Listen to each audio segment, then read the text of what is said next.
Hey guys, welcome back to my YouTube channel, and today I'm going to be showing you how to make a cute paper flower. So let's just get into it.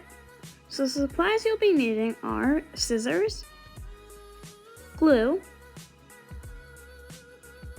and two colored papers. I'm using white and yellow, but you can use whatever you want. So first, with your first piece of paper, you're just gonna cut about 1 centimeter strips down the short edge.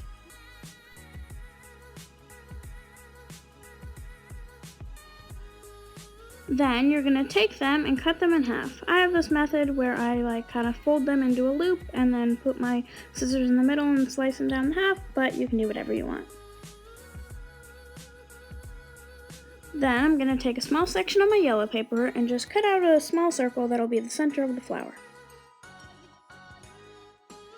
Then I'm gonna take my glue and my strips of paper, and I'm just gonna glue each strip into a small loop. I use this little piece to put under my strips so that it wouldn't get glue on my desk, but you don't need that. Then you're gonna take that circle you cut out and you're just gonna glue each loop onto the circle, and so that they're right next to each other, but not exactly on top of each other. Then I just finished gluing my loops and added them onto the circle.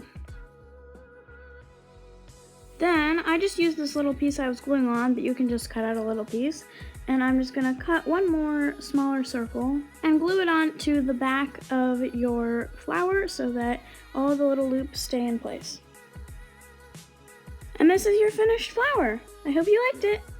Today's shout out goes to Sophia Kogan. If you'd like a shout out, comment #shoutout below, and I'll be sure to mention you in my next video. If you enjoyed this video, don't forget to subscribe down below, turn on post notifications, give this video a big thumbs up, and I'll see you guys next time. Bye!